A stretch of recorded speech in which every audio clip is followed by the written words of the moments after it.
Olá! No episódio de hoje, a gente recebe o secretário-chefe da Casa Civil do Estado do Ceará, o jornalista Chagas Vieira. Também participam desse episódio os jornalistas Marcelo Teixeira e Maria Eduarda Pessoa.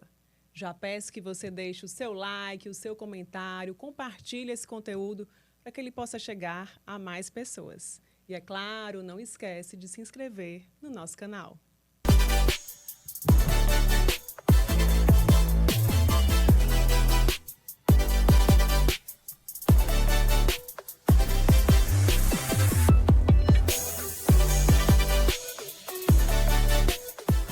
Seja muito bem-vindo, Chagas Vieira. Obrigada pela participação, por ter topado aqui o nosso convite. Obrigado. Eu quem agradeço. Agradeço a você, Juliana, a Maria Eduarda, ao Marcelo e a todos que fazem aqui a URB, né? A URB News com o URBcast aqui. Que bom estar aqui com vocês. Um prazer. Maravilha.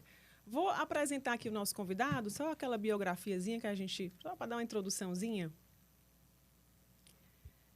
Chagas Vieira é jornalista formado em Comunicação Social pela Universidade Federal do Ceará e secretário-chefe da Casa Civil do governo Elmano de Freitas, desde dezembro de 2024.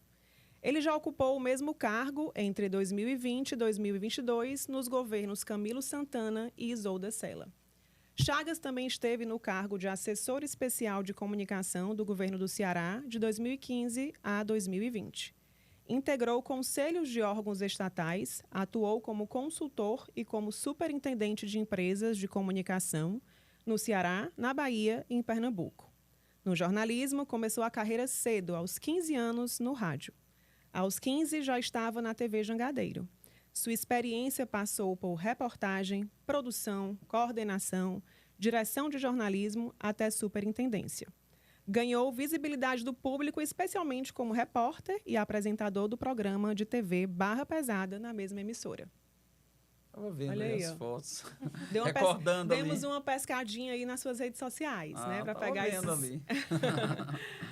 Chagas, não tem como a gente começar assim a conversar, a bater esse papo aqui sem trazer, de fato, essa sua trajetória aí no jornalismo, enquanto comunicador. E especialmente ali no Barra Pesada, você teve um bom tempo de exposição na televisão, né? Nos tempos assim, bem áureos, digamos assim, da TV. Primeiro, eu queria saber, assim, teu contato com o público, as pessoas te reconhecem? Tem algum tipo de interação nesse sentido, desse tempo de exposição que você teve assim, na TV? Por incrível que pareça, assim, eu fiquei muito tempo na televisão e, por incrível que pareça, até hoje as pessoas recordam, né? Uhum. Assim... eu tinha... Foi um programa que fez muito sucesso também, né? Isso, eu passei por tudo na televisão, né? Então, assim, na TV Jangadeiro, eu entrei no 3º semestre de jornalismo, que eu fazia comunicação na UFC. Entrei como estagiário e fiquei como um repórter, produtor, diretor de programa, diretor de núcleo, apresentador, diretor de jornalismo, superintendente. Então, assim, passei por vários programas, mas onde eu fiquei mais tempo mesmo foi no Barra Pesada. Foi uma experiência muito rica na minha vida, assim, muito... Uhum. Em que eu pude estar muito perto, né, das dificuldades, da realidade, principalmente nos bairros da cidade, acompanhando os problemas, conversando com as pessoas, e isso realmente foi muito, muito marcante na minha vida. Eu trago até hoje uma experiência muito rica. E até hoje, é isso que eu estou... É incrível, porque eu saí da TV Jangadeiro em 2011. Uhum. Fui lá para a Bahia, fiquei lá na Bahia 2011, 12, 13, como superintendente do SBT da Bahia. Fiquei também prestando consultoria para o Sistema Jornal do Comércio de Pernambuco. E depois retornei quando eu vim fazer a campanha do então candidato Camilo Santana em 2014. Então, de 2014 até hoje, eu fiquei mais, né, do lado... Do outro lado, né? Eu fiquei de do outro lado da notícia. Do outro lado da notícia. Eu fiquei de 2015 a 2022 nos dois governos de Camilo e Isolda. A partir de 2020, na segunda onda da pandemia, eu assumi a Casa Civil, fui chefe da Casa Civil do Camilo de 2020 a 2022. Depois Isolda assumiu, eu passei a ser chefe da Casa Civil da Isolda. Depois, realmente, dei um tempo, em 2022, e retornei recentemente para o governo do Estado a convite do governador Elmano. Mas até hoje, às vezes eu passo... O mais engraçado é que as pessoas dizem assim, eu te assisto todo dia, viu? Aí eu fico meio assim, sem jeito. Eu te assisto todo dia. Eu disse, Onde é essa reprise, né? Aí, pois eu disse, tá bom, muito obrigado. Eu também não vou ficar frustrando, né? Eu disse, tá bom, muito obrigado. Mas quando você entra na casa das pessoas, né? Acaba que cria meio que um vínculo, como as pessoas já te conhecessem, né? Porque... Olha, tem uma coisa tão incrível que, assim, isso eu tô falando a mais absoluta verdade. Às vezes você vai ligar para algum...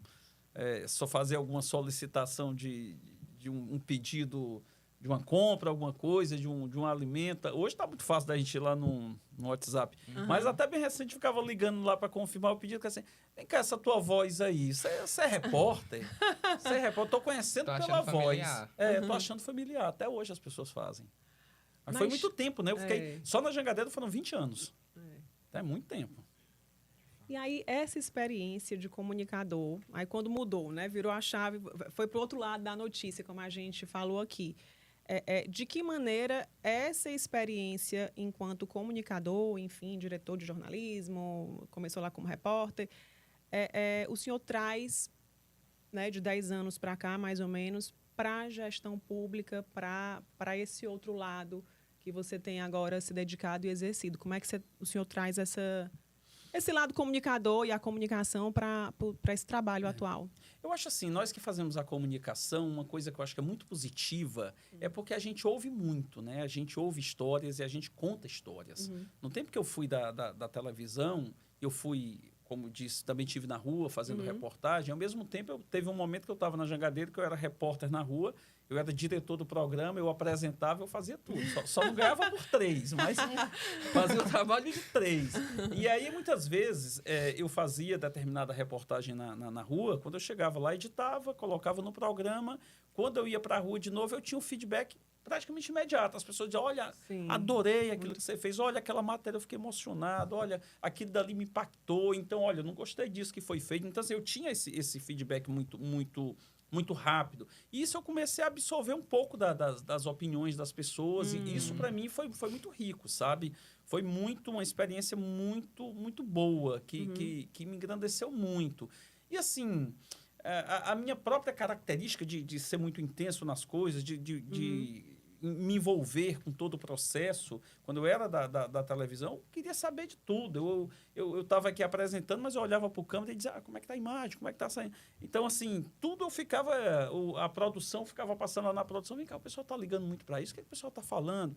Quando eu terminava o programa, muitas vezes era uma febre, né? Naquela época, assim, a televisão era um negócio, assim, muito grande, ainda tem uma força, mas era muito maior. Eu recordo que eu ainda tinha uma cara mais de menino ainda quando eu apresentava, cheguei a apresentar com 23 anos, eu substituí o Nonato, né? Nonato já com um cara já que tinha uma vasta experiência na televisão, no rádio, e foi para a televisão. E aí, quando eu chegava na redação, os telefones não paravam. Né? Aí eram muitas pessoas ficavam ligando, e aí eu queria ir lá ouvir, né? Aí a pessoa dizia, olha, cuidado, olha, eu tô rezando por você, olha, esse programa é muito pesado, o que essa criança está fazendo aí? As pessoas ficavam vendo, interagindo, eu achava tudo aquilo, ficava... É muito bacana isso. Isso pré-rede social, né? Porque não existia, rede social, né?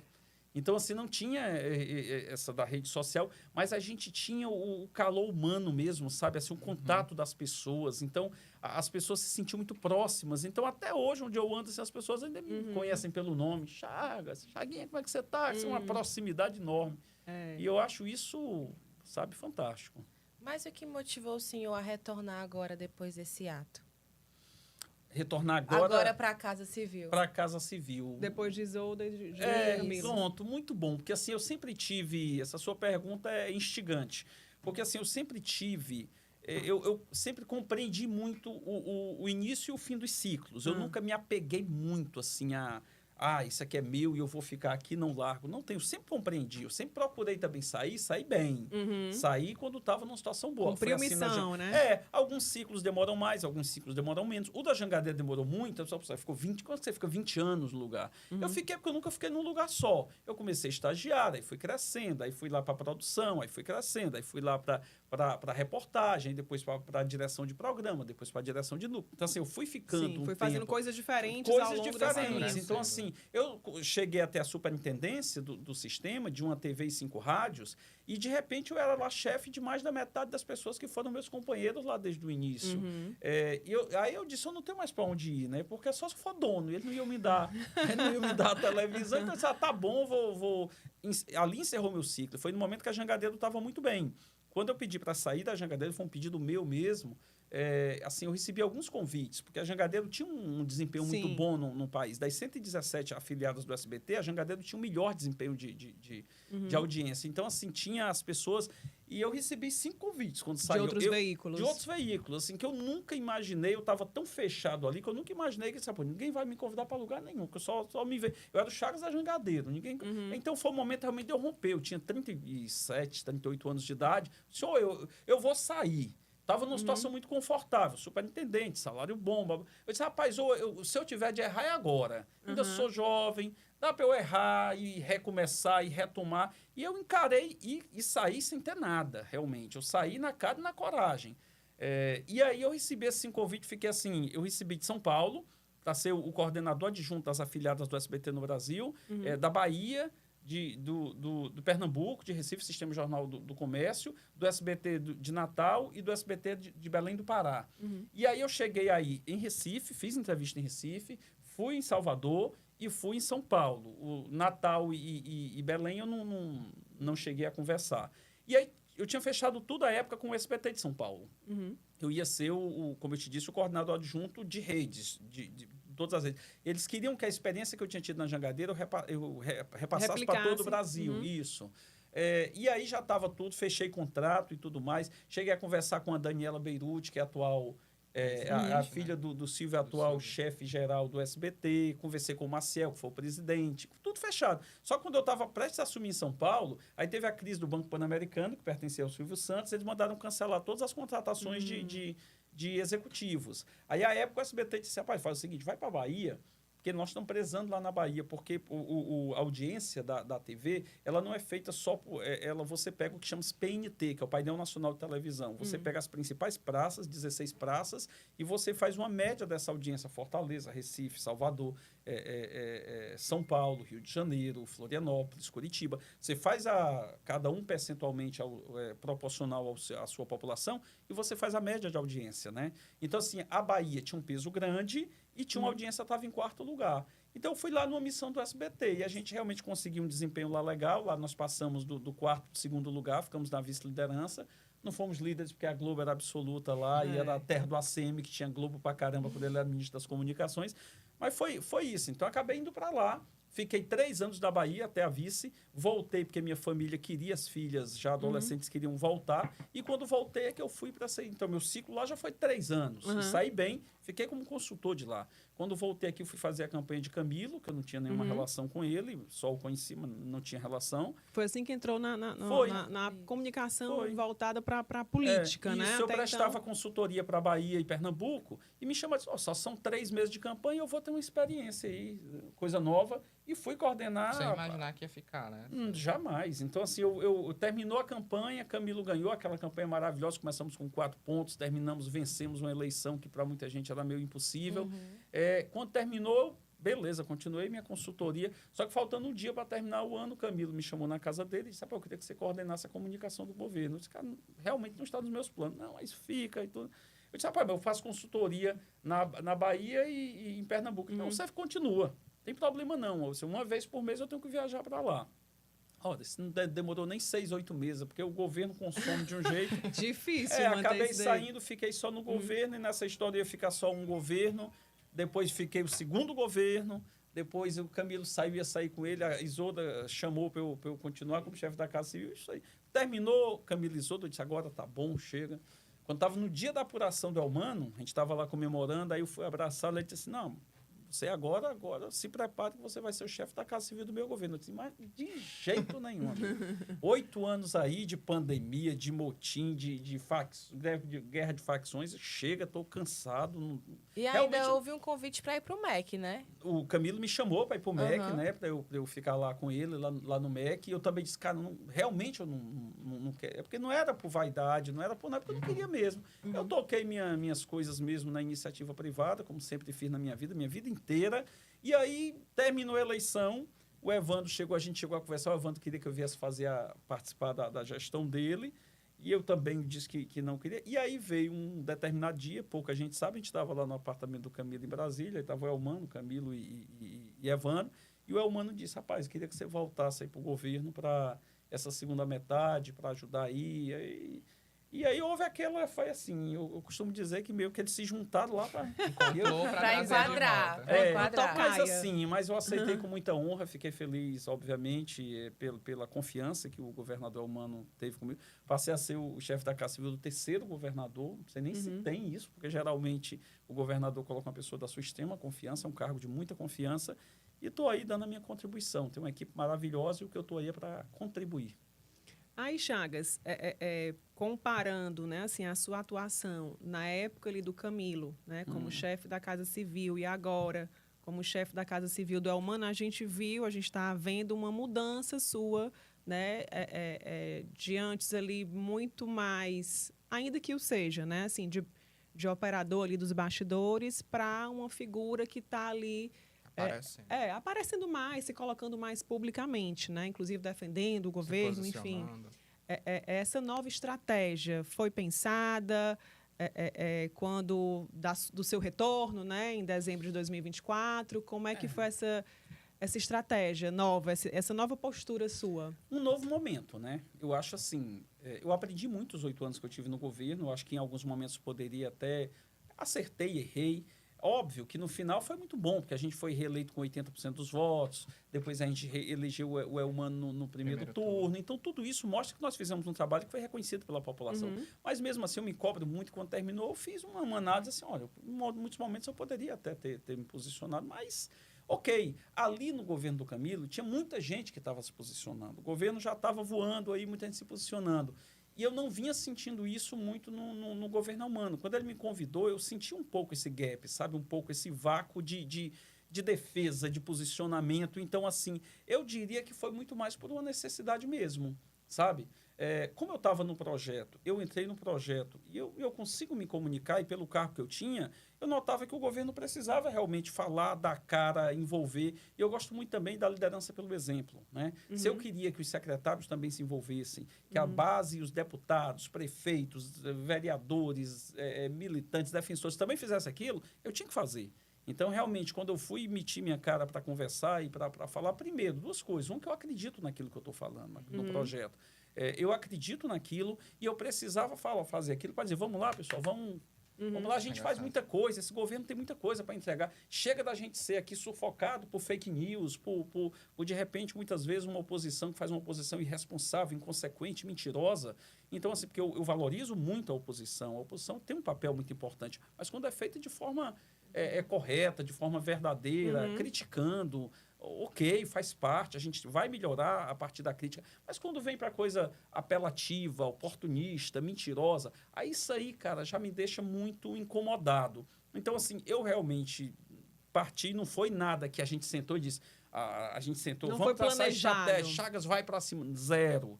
Isso aí foi iniciativa minha, que teve, obviamente, o governador, ele me deixou muito à vontade. Ele disse, rapaz, você sabe que se você quiser, fique à vontade.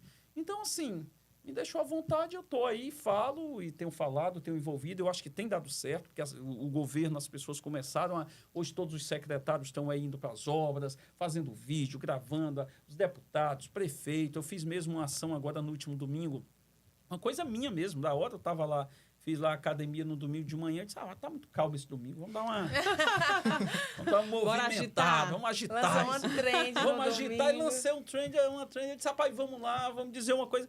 Rapaz, até agora, eu estava vindo para cá, o pessoal tá mandando ainda o prefeito gravando. No desafio. Tô no desafio. O Ceará inteiro. Então, isso foi uma onda Muito bacana. E agora até trago uma visão pessoal, porque eu pensei que esse movimento da Trend havia sido combinado. Nada. E aí eu descobri há pouco tempo que foi totalmente orgânico. Totalmente orgânico. Eu fiquei surpresa com isso. Completamente orgânico. Eu fiz lá no jardim lá de casa, eu peguei aqui o celular que tudo eu gravo, eu gosto eu pego minhas redes sociais e fico... e eu gravei, e de repente começou, e o bacana é porque vieram deputados, vieram prefeitos, vereadores, isso. mas não é isso. O mais importante é que veio gente de todo lugar. Eu sou a Maria Josefina aqui de Solonópolis, você está vendo isso aqui? Isso aqui é uma cozinha popular, olha que bacana, muito obrigado. Aí veio o cara lá de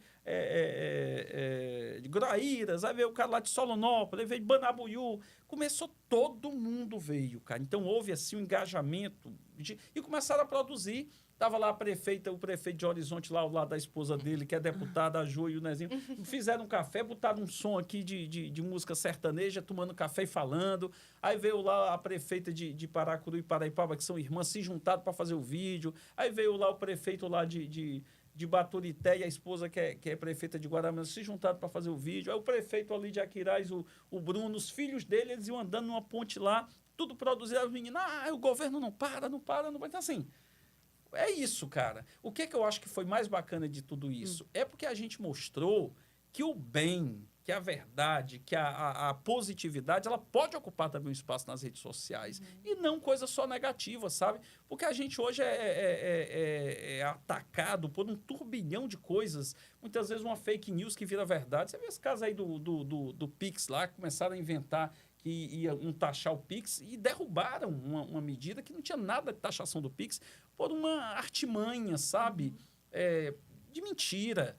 Então, o que a gente mostrou? Se as redes sociais são esse território, que todo mundo diz que é território sem lei, que ficam lá atacando a honra das pessoas, também é uma coisa de muita positividade. A gente mostrou isso. E coisas novas viram por aí. Mas tem gente que está se incomodando, não é isso? Eu tenho um print. Miguel, separei um printzinho da tua... dessa... Pois é. Na Alesse, né, na Assembleia, o senhor tem meu sido nome pauta. Virou assunto da tribuna da Alesse. Virou. Por que está incomodando tanto? É porque quando eles estavam muito numa zona de conforto, né? Mentiam, falavam fake news, gritavam e todo mundo calado. Todo mundo calado. Eu disse, não, mas espera lá, não é assim. Então eu fui para o enfrentamento. É muito bom quando você fala aquilo que você acredita, que você está sabendo que você está falando a verdade. Então, quando você faz isso, então, assim, óbvio que incomoda. Assim, inclusive, quando eu participei de uma entrevista recente, aí no final eu disse, vamos dar um beijo aí para os fãs. Aí eu até disse assim, e tem algum recado para os haters também? Porque tem um monte aí, né? Mas eu me incomodo minimamente, sabe? Assim, se essas pessoas fazem isso pensando que vão me intimidar, rapaz, eles não sabem o combustível que eles me dão, porque eu não tenho, verdadeiramente, eu não me abalo com esse tipo de coisa. Já passei por muita adversidade, e não faço isso para provocar, eu faço isso de forma muito natural mesmo, para comunicar, para estar falando as coisas positivas. Recentemente, era muito fácil, o cara mente pra caramba e ficava por aí. Recentemente teve um, vou nem citar nome, estava lá, vivia cobrando, é segurança isso, segurança aquilo. Aí o governo tomou uma medida super positiva de fazer um concurso público, uma reestruturação da polícia. Aí o cara vai lá e pede vista só para parar o processo, só para conturbar e atrasar o concurso. Aí eu disse, é assim? Aí eu peguei aqui o meu telefone e disse, comecei a gravar. Você tá vendo? O cara que está o tempo todo atacando que a segurança do Estado é assim, pois ele acabou de pegar isso aqui e pediu visto, sabe para quê? Para atrasar o processo, porque para eles, quanto pior, melhor. Sabe o que aconteceu? 2 horas depois ele devolveu o processo. Porque assim, bateu minha amiga, levou também, né? Foi fazer coisa errada, a gente pega e diz. Eu não tô... E repito, eu não sou um cara polêmico, eu sou um cara super tranquilo, tá entendendo? Mas... Só não mexa comigo. Só não mexa comigo, né? Agora, mas só fazer aqui uma perguntinha. Como é que diferencia a crítica legítima, porque obviamente que não há governo perfeito. Óbvio, né? Tem muitos defeitos. Do oportunismo. Por exemplo, a Jade teve aqui recentemente, a gente trouxe um episódio do Capitão Wagner, né? Que houve aquele assassinato da Nathalie. Fizeram aquele teatro de 5ª categoria lá no Café da Manhã, lá. Pronto, o Capitão Wagner e postou o vídeo. Lá. Então, Cara, E a própria Jade se posicionou, né, na rede social dela. Claro, veio eu falar... também naquele momento eu me posicionei e até tratei como um teatro de quinta categoria. É muito fácil de você detectar quando é... E isso eu não quero ser o dono da verdade. E repito, há muitas falhas, há muitos desafios, há muita coisa que precisa ser corrigida. Eu tenho uma absoluta convicção. Houve avanços em várias áreas, mas há muitos desafios. Ainda somos muito falhos em muitos serviços que a gente precisa passar melhor para a população, na segurança, na educação, na saúde. Por mais que tenha avanço, tem muitas falhas. Quando você vai lá e você faz uma crítica legítima, tá faltando lá o remédio, pô, governo, já foi feito o pedido, isso aqui está errado, isso aqui está prejudicando. Ok, rapaz, a gente mobiliza todo mundo, vamos resolver o problema. Agora, quando você começa a distorcer fatos, você começa a ir, por exemplo, um caso desse, de uma jovem que foi vítima de uma barbaridade lá em Quixeramobim, aí o cara vai fazer um vídeo todo montado, num teatro ridículo, não é? Em que junta a esposa, junta a filha e diz, e aí, como é que faz? Não, mas vai ser solto, porque a defensoria, você foi atacar a defensoria. A defensoria pública, ela foi criada para defender quem não pode contratar um advogado. É para as pessoas mais pobres que precisam de uma defesa e o cara ataca. Ah, mas é porque tem a defensoria. Não, é porque... Então, assim, é muita hipocrisia, tá entendendo? Quando vem para hipocrisia, aí isso me irrita profundamente. E isso fica muito, muito claro. As pessoas...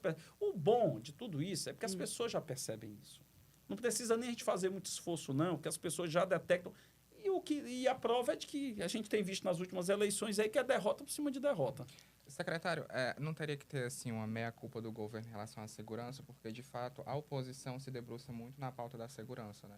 Não seria ali um tema no governo do Elmano que teria uma atenção melhor? Não, que tem atenção, você pode ter certeza que é um dos assuntos que mais a gente se debruça todos os dias. É uma questão de meia-culpa, porque, na verdade, a questão da segurança, e quando eu digo isso, não é se eximindo de responsabilidades. É um problema que atinge o Brasil inteiro. Eu não estou dizendo que, por isso, a gente não... A gente trabalha noite e dia para tentar minimizar essa situação, quer seja no aspecto social. Hoje mesmo eu tive reunião com a Jade tratando das questões de prevenção social, de mais oportunidades para os jovens, de mais oportunidades de emprego, de combate às desigualdades, assim como a gente todos os dias se depara também com ações da polícia para fortalecer. Agora mesmo nós estamos com um concurso de 1.000 policiais militares, mais 100 delegados, mais 500 da Polícia Civil, virá também no Corpo de Bombeiros. Já foram mais de 3.000 profissionais de segurança que foram contratados neste governo e serão mais de 3.000 até o final do ano que vem. Então, são mais de 6.000 policiais para a gente tentar reforçar a segurança, reforçando a inteligência, colocando mais equipamentos. Então, assim, há um esforço gigantesco. Agora, esse é um problema que ele vem atingindo e vem de todos os lugares. O poder dessas organizações criminosas que vem tomando conta do Brasil inteiro. Essas facções, elas atingem o Brasil inteiro. Entendeu? Se você for em São Paulo, se você for lá em Belo Horizonte, se você for lá em Belém, olha como é que está a situação lá em Salvador, onde muitas comunidades a polícia não consegue entrar. Chagas, eu queria saber muito tua opinião ali, relacionado à Sim. segurança. Na semana passada, a pauta do Supremo foi o tema é a DPF, né, das favelas do Rio de Janeiro. Não sei se o senhor acompanhou. Sim, que é para eles poderem agir lá para agir, né? Um isso. regramento para a ação da polícia na favela, nessas comunidades. Isso porque em 2019, no Rio de Janeiro, foi um ano ápice de mortes, né, causadas pela atuação da polícia nas favelas. E aí, na época, uma criança morreu, uma menina de 8 anos, e aí foi toda aquela comoção, enfim, os órgãos, né, e as entidades que cuidam dos direitos humanos, né, enfim, começou um movimento, né, e aí, semana passada, houve essa votação lá, e assim, é um tema que é bem sensível e delicado e complicado, porque, por um lado, de fato, a polícia precisa agir, né, ela precisa combater o crime organizado, as facções, e, por outro lado, a gente precisa proteger as pessoas que estão nessas comunidades. Né? Assim, então, o que eu queria saber do senhor é como o senhor vê, né, como é que deve ser essa atuação da polícia e como enfrentar essas facções, no caso aqui no Ceará, que elas existem também. A primeira coisa que a gente tem que entender é que essa criminalidade, ela não está só lá na favela, como é colocado.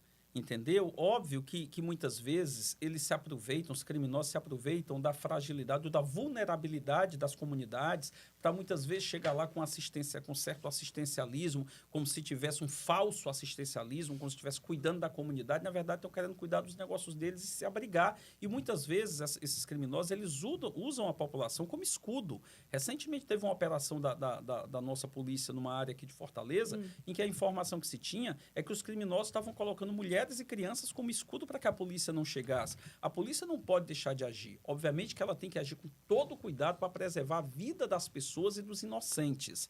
Agora, uma ação que tem que acontecer muito fortemente, isso o governo do Estado tem procurado fazer, é também na questão da inteligência, para sufocar esses grupos onde mais dói neles, que é nas contas. A partir do momento que você faz um trabalho de inteligência e você detecta por onde é que esse dinheiro do tráfico, dinheiro da bandidagem está escoando, para os negócios que eles estão escoando, e você começa a atuar aí, começa a bloquear contas, começa a bloquear bens e tomar os bens desse pessoal, é aí onde vai tentar sufocá-los. É você realmente fazer esse sufocar, e é isso que a polícia tem procurado fazer, é sufocar justamente na corrente financeira deles, entendeu? Então, são ações que estão sendo feitas, não é um tema simples, então mente para a população, aquelas pessoas, aí mais uma vez vem na questão que eu digo da hipocrisia, do oportunismo e da mentira, quando chegam e como se fosse tudo muito fácil, olha, eu vou chegar, vou resolver, e assim, não é assim. Eles estão mentindo para a população. Aqueles que chegam com soluções mirabolantes, mágicas. Uma pergunta simples. Se isso fosse tão fácil, por que nenhum Estado até agora conseguiu a plenitude do combate à criminalidade? Não é tão simples. Nós temos estados aí que são governados pela direita. Muitos estados. Rio de Janeiro. Rio de Janeiro, um governo de direita. São Paulo, que fica aí o novo mito dos bolsonaristas, dizendo, vai lá ver como é que está São Paulo. Uma situação catastrófica na segurança. O que diferencia muitas vezes os índices de violência, de homicídio de São Paulo, é que, por exemplo, aqui quando mata, tem uma chacina e que 4 pessoas morrem, você contabiliza 4 mortos. Chega lá em São Paulo, morrem 8, contabiliza 1.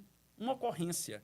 Lá, quando tem um tiroteio, que 3 são baleados e vão para o hospital, 1 hora depois os 3 morreram, não contabiliza, porque foi um tiroteio e lá ficou como ferido. Aqui no Ceará, se uma pessoa um bandido ou qualquer pessoa recebeu um tiro e morreu 15 dias depois, é contabilizado como... Então, assim... Mas, Chagas, a condução, né, desse combate é conduzido da mesma forma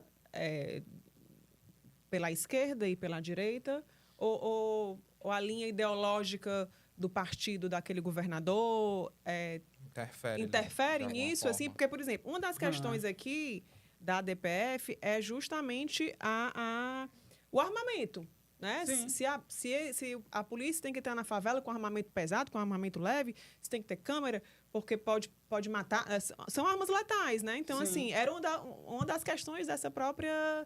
Né, dessa própria pauta lá do Supremo. Então, eu acho o seguinte, o combate à violência ou a promoção de políticas públicas, elas não podem ter um viés ideológico. Isso não existe, tem que ter um viés técnico.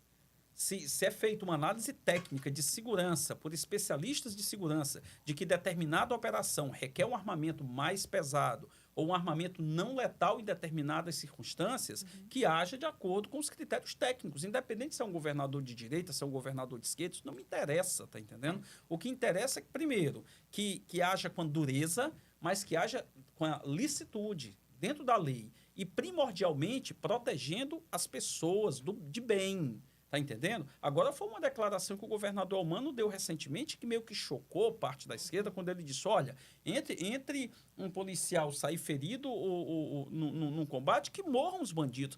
Mas é porque é uma coisa muito óbvia. Se um policial que está lá contratado, ele é a lei, ele é o Estado, ele é contratado para proteger a você, a mim, ele está indo lá arriscar a vida dele. E o bandido vem atirando contra ele, o que ele vai fazer? Vai abrir o peito para levar o tiro? É óbvio que ele tem que reagir fortemente na medida sempre com licitude, mas que ele se defenda. Ele se defende e que ataque aquele que está o atacando. Porque ali, quando o criminoso ele ataca um policial, ele está atacando o próprio Estado. Ele está atacando as pessoas. Porque esses policiais eles estão ali arriscando a vida para proteger a população. Então, eles precisam também ser resguardados nos direitos deles também.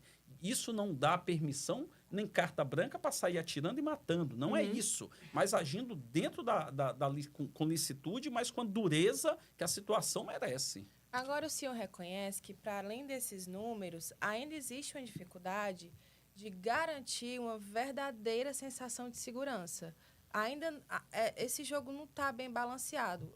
Dia após dia, o governador tem se empenhado, e reconhecemos isso, para anunciar concurso, anunciar contratação, nomeação e todas as ações que envolvem a segurança. Mas ainda existe um sentimento geral de segurança, que inclusive já extrapolou as fronteiras das favelas, e que é um desafio também. Concordo com você. Até como comunicador, isso se impõe, entendeu? Eu concordo plenamente com você. É claro que há uma sensação de insegurança, porque há casos de insegurança. Isso é real. A violência ela está presente. Agora, eu respondo essa tua pergunta dizendo da mesma forma. Você confia em andar... Eu vou dizer assim, sem querer estigmatizar qualquer lugar, mas você anda na rua de Recife, vai andar na rua de Salvador, vai andar na rua de São Paulo, vai andar em determinadas comunidades. Outro dia estavam atacando no Leblon, em Copacabana. Vai andar mesmo lá em Curitiba, que é tido como ou Florianópolis, vai andar em determinados locais. É algo que é inseguro. As facções estão atingindo esses lugares também. É óbvio que e muita gente até se aproveita muitas vezes dessa situação. Por exemplo, tinha uma onda aí que estava... As facções estão ameaçando comerciantes, para se não fechar o comércio, vão tocar fogo. Foi se investigar e descobriu que eram estelionatários. Estelionatários do Rio de Janeiro, que pegavam o telefone e diziam o seguinte: olha, comerciante tal, se você não fechar as portas, eu sou da facção X, vou tocar fogo no teu comércio. Era lá um estelionatário para mandar ele depositar dinheiro numa conta que não tinha nada a ver com facção. Então, tem facções? Tem. Tem um combate da polícia? Tem. Tem também quem se aproveita da situação para criar o caos? Também tem. Se você olhar, neste ano já, nós tivemos o resultado hoje, houve uma redução no número de assassinatos de 11% nos 3 primeiros meses deste ano. É o melhor trimestre desde 2019 em número de assassinatos.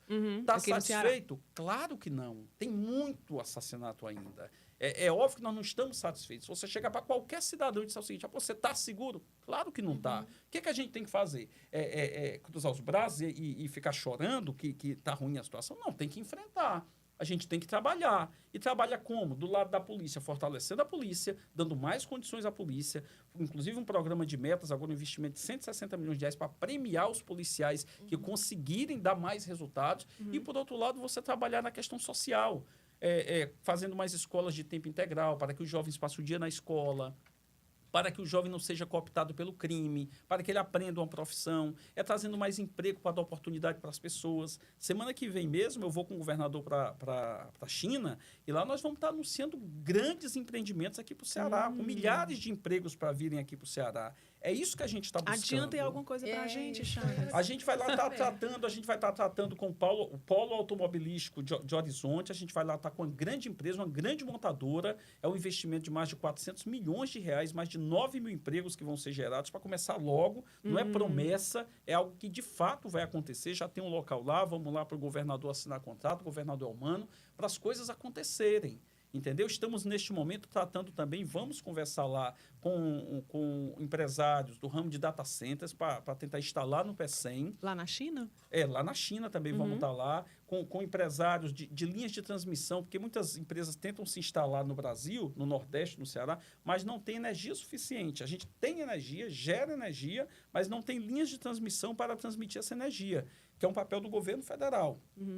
Como tem havido uma lentidão, o governador Elmano está tentando, o governo do estado mesmo, construir essas linhas para trazer essa energia e as empresas puderem se instalar.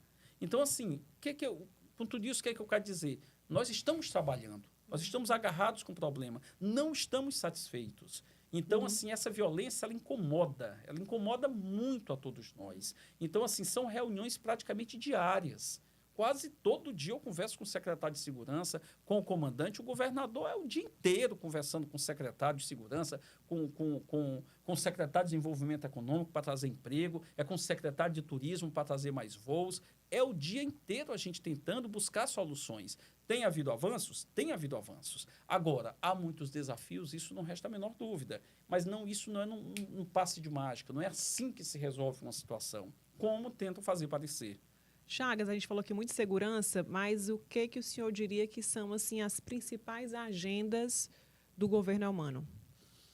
Eu diria, pelo menos eu destacaria 4 pontos aí. Um é a geração de empregos, é realmente a gente atrair mais investimentos, atrair mais voos, porque quando a gente atrai voos internacionais e voos regionais, você mobiliza toda uma cadeia do turismo, que é uma cadeia de serviços, que é o maior responsável pelo PIB do Estado, em que você gera mais emprego. Quando tem um turismo aqui, o cara vem gastar dinheiro aqui, é o restaurante que funciona, é o garçom, é o táxi, é o vendedor que está ali na rua, é o pessoal lá do Mercado Central. Então, você mobiliza e você dá mais dinheiro para a população poder viver melhor.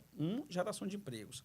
Outra, saúde. A descentralização que está acontecendo, que é importantíssima. Há alguns anos você não tinha aqui no estado do Ceará um hospital sequer no interior do estado de grande porte. Começou lá com o CID, depois veio com o Camilo, com a Isolda, agora com o Elmano. Hoje a gente tem um hospital gigantesco lá no Cariri, um hospital regional lá no Sertão, em Sobral, um hospital em Quixeramobim, um hospital regional em Limoeiro do Norte. Inauguramos um hospital gigante aqui, que é com 832 leitos, com o Hospital Universitário do Ceará, e 3 novos hospitais estão sendo construídos em Crateús, já em obras, e 2 que irão se iniciar em Baturité e também em Iguatu. Então, na hora que você faz isso, você está dando mais saúde para as pessoas. Pra você ter uma ideia, a gente está fazendo um tratamento oncológico lá na região de Quixeramobim e na região de Limoeiro. Esse tratamento oncológico, você imagina com uma pessoa que tem câncer, sofrida, que precisa de um tratamento, tem que se deslocar 300 quilômetros para vir para Fortaleza. Esse tratamento hoje está acontecendo lá no interior do estado, com equipamentos de última geração, para melhorar a saúde da população. Essa é outra área. A educação, que a gente quer, já estamos ampliando as escolas de tempo integral. Hoje já temos mais de 75% das escolas em tempo integral. 138 escolas neste momento estão em construção para que a gente possa chegar a 100% das escolas em tempo integral, que aí você coloca o jovem na escola, aprendendo, alivia para a família que sabe que ele está lá seguro, tendo uma alimentação. A meta é 100%? 100%. Mas até 2026? Até 2026. Eita, tem que correr. Nós estamos com 138, neste momento 66 estão em construção, 41 estão em processo de licitação e mais algumas que estão aí buscando terreno dos municípios. Nós estamos correndo e vamos foi uma fazer proposta acontecer. do Elmano de campanha, né? Tornar Isso, 100%. exatamente. Isso vai acontecer. Entendeu? Essa é a terceira, que eu falei. Educação, geração de emprego, saúde, educação. E a segurança pública. Na segurança pública é você estar agarrado com um problema noite e dia, compreendendo que é um desafio, compreendendo que é uma situação que não é fácil, mas que nós não vamos descansar. O governo do estado vai continuar contratando profissionais, vai continuar investindo nas nossas forças de segurança, a gente confia na nossa polícia, a gente sabe que eles estão lá trabalhando. Eu acho injusto quando ficam fazendo, alguns de forma oportunista, ficam com hipocrisia, dizem assim, traz a Força Nacional. Força Nacional. Se ele soubesse o que é a Força Nacional, aliás, as pessoas não sabem, mas a Força Nacional é feita por policiais militares que nós cedemos. Cada estado cede alguns homens para a Força Nacional e forma a Força Nacional. Nós cedemos mais de 100 policiais para a Força Nacional. Aí, quando vem a Força Nacional, é para ali, aquele momento ali que junta 1.000 pessoas, junta 2.000, no máximo. Nós temos 30.000 pessoas nas forças de segurança do Ceará. Não serão 1.000 que vão resolver isso aí. Então, é hipocrisia. Coloca o exército na rua. Mentira, hipocrisia. Exército não vai resolver o problema da violência. O que o Exército deveria estar resolvendo é o problema das fronteiras, para não entrar arma, para não entrar drogas. Era a aeronáutica, era a marinha, para proteger a nossa costa, por onde ficam vindo barcos aí que trazem a droga, que é onde nasce toda a violência. Esse é o papel das Forças Armadas, que deveria estar cumprindo. E não é porque é o nosso governo aliado que eu não deixo de fazer críticas. Não estão cumprindo na plenitude, poderia estar cumprindo muito mais. Isso vem de muito tempo, entendeu? Então, assim, essas soluções aí aparecem. Eu recebi agora um ofício de um... Não vale nem a pena dizer aí um representante, um senador aí, que manda e diz assim, olha... coloca a Força Nacional, não sabe nem o que está falando. Não sabe nem o diabo que está dizendo, entendeu? Porque é só para criar factoides, ganhar manchete, para tentar enganar as pessoas. Só para isso. Vendendo algo que não existe. Só ouvi falar em charlatanismo. É o que eles praticam o tempo inteiro. Agora, assim, a despeito da qualidade do discurso, a gente reconhece que a direita surfa no debate da segurança pública, Sim. né? E outro ponto é que eles têm uma expertise também com as redes sociais que Sim. a esquerda não tem. Inclusive, é uma autocrítica que eles fazem, de que o PT, inclusive, ainda é muito analógico, tem essa dificuldade de adentrar as redes sociais. Você tem toda a razão. Como é que o senhor vê isso? Tem uma ideia de como melhorar isso? Chega também para melhorar isso na sua gestão? A sua análise é perfeita. Isso não é aqui no Brasil, isso é no mundo. No mundo. As 10 notícias que mais repercutiram nas eleições dos Estados Unidos foram 10 mentiras. 10 mentiras. Era que a época que o Trump, que é da direita, tudo, é a mesma tática. Inclusive, os filhos do ex-presidente vão para lá para aprender essa tática de guerrilha em rede social, tudo na mentira. 10 notícias mentirosas. Era que o Papa estava apoiando, era que a Hillary Clinton estava vendendo armas, era que o Obama não era americano, era mentira, era certidão de nascimento. Por quê? Porque você falar mentira, polêmica, muitas vezes ela tende a repercutir muito mais. Então é muito fácil eu chegar e dizer o seguinte: as pessoas estão angustiadas, as pessoas estão sufocadas com tanta violência. Então é muito fácil eu dizer assim: vou resolver tudo, vou colocar 5 esses carros blindados aí do exército, como é aqueles... Os tanques. Os tanques de guerra. Vou colocar 5 tanques de guerra, sair metralhando e matando os bandidos. Rapaz, esse cara é bom mesmo. É porque eles mentem. Então, a mentira, muitas vezes, ela prospera de uma forma muito mais rápida. Se chegar a gente disser o seguinte: olha, a polícia contratou agora, está lançando um concurso para 1.000 profissionais. Repercute? Repercute. Agora, se eu chegar e disser o seguinte, de uma forma mentirosa: olha, acabou de ser descoberto um escândalo que tinha 50 policiais envolvidos nisso, só para conturbar o ambiente. Isso aí vai dar... Até descobrir que isso é mentira... Aí fica essa história. É por isso que essa ação que eu fiz no domingo lá, colocando as coisas... E nós tomamos conta da internet, eu acho que foi um pouco de um laboratório para dizer o seguinte: é possível. É possível. O senhor acredita que é possível? Eu acredito que é possível a gente fazer um bom enfrentamento. Quando eu vou, por exemplo, do cara que fica mentindo lá, pegou o projeto lá e pediu vistas para a coisa não andar e achou que estava tudo resolvido. Eu fui nas redes sociais e disse assim: cara, aí ele estava dizendo que está querendo favorecer a segurança, mas ele está prejudicando a segurança, porque o concurso vai atrasar por causa dele. Ele voltou. Ou seja, nós combatemos a hipocrisia com a verdade. Então, eu acho que é possível. É muito mais difícil, é muito mais trabalhoso. A gente só trata com a verdade. A gente só trata com a verdade. Eles não têm compromisso com a verdade. Eis a grande diferença, eis a grande dificuldade. Eu vou te dar um exemplo aqui, viu, Tiago? Essa aqui foi boa. Eu fui a São Paulo recentemente, que eu fui pagar uma promessa lá no Santuário de Nossa Senhora Aparecida, e quando eu ia saindo, aí estava lá na Bandeirantes, que não conheço nada em São Paulo. Eu estava perguntando ao Tiago, que é paulista, como é que os locais lá. Aí eu parei num posto, estava lá a gasolina 8 e tanto. 8 e tanto. Rapaz, que loucura, eu fiz um vídeo. E até postar esse vídeo. E tô lá com o vídeo. Aí, 8 e tanto. Eu disse: tá aqui, terra do Tarcísio, é o rei deles, e tá aqui. Lá no Ceará tá 5,60. Aqui a gasolina tá 8 e tanto. Cadê? Por que não resolveram aqui? Só que aí depois eu fui andando e nos outros postos estava mais barato. Aí eu interpretei: tava lá 5,60, 5,70, mais caro que aqui. Mas não estava os 8 e tanto que eu tinha visto nesse posto. Aí o senhor mesmo se constrangeu de... Eu me constrangi, porque eu vi assim: não, acho que é porque esse posto era perto do aeroporto. Então, quando o pessoal vai devolver o carro, tem que mais caro, abastecer, coloca mais caro. Eu tô com um vídeo aqui de prova.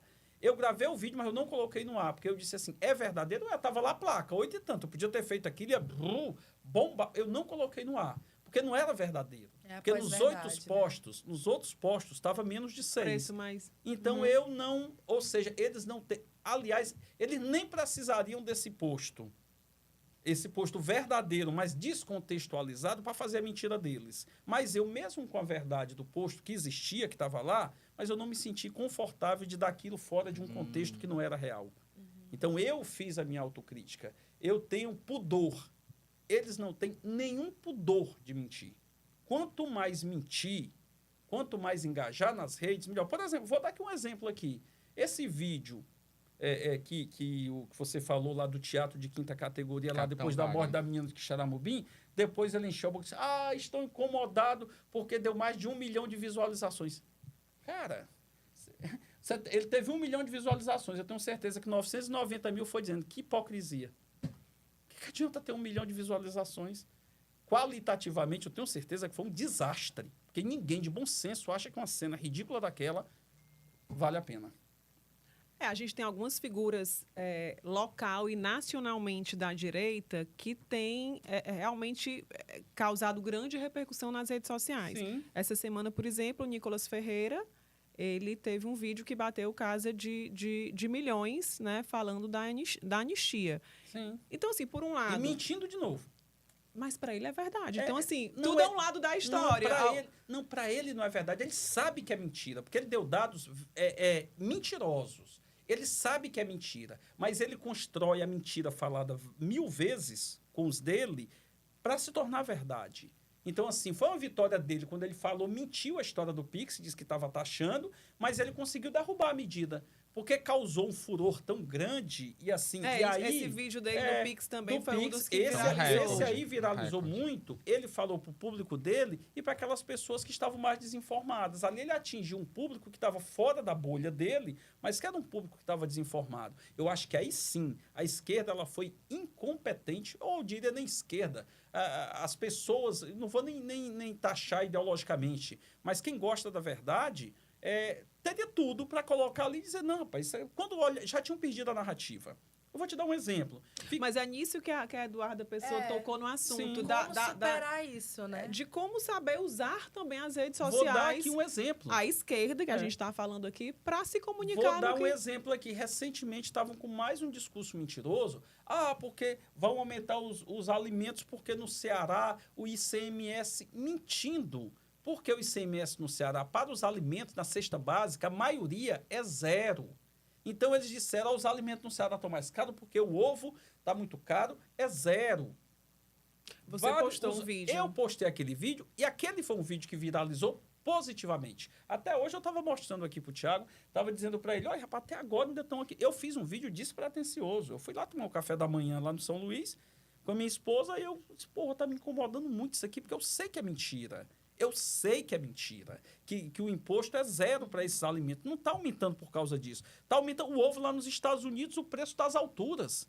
Está faltando ovo nos Estados Unidos, entendeu? Então, assim, tem as questões climáticas, tem várias questões que estavam resultando naquilo dali.